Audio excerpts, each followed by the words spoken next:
The West Indies can move one step closer to the Super 8 stage of the ICC Men's T20 World Cup with victory against arch rivals England when the two teams clash on Wednesday at the Wankhede Stadium in Mumbai, India. Gerard Morris-Seeley looks ahead to the matchup.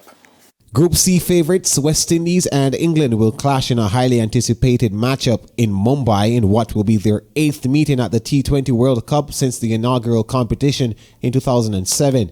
Both teams are on 2 points, with the Caribbean side leading the group on net run rate after their 35-run win over second place Scotland last Saturday, while third place England secured their 2 points in dramatic fashion against Nepal a day later.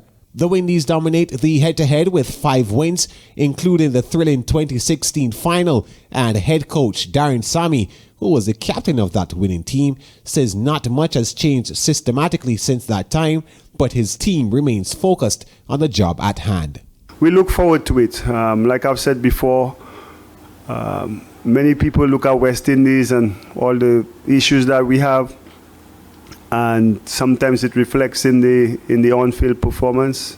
So they don't really give us much of a chance. But within the group, the confidence we have within our group, the players that we have, the experience we have playing in India, we know when we put it together and we trust our execution on the process, we become a very competitive team. And hopefully that competition could result in us winning cricket games.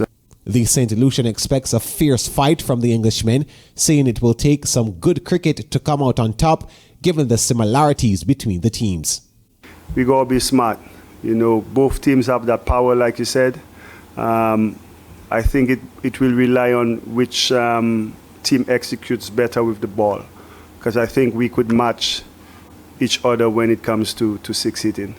England's wicket-keeper Jos Buttler seems to be in agreement with the Windies coach about the need for the bowlers to fire on all cylinders, and says his team is well constructed for the job. Look at the side we have at the moment. It's a nicely balanced bowling attack. If you need a lot of spin, there's a lot of spin overs in the group. If you need pace, it's there. If you need nous and skill and slow balls, it's there. So I think that's we've got a nice balanced attack and not just sort of all out trying to blow teams away with pace.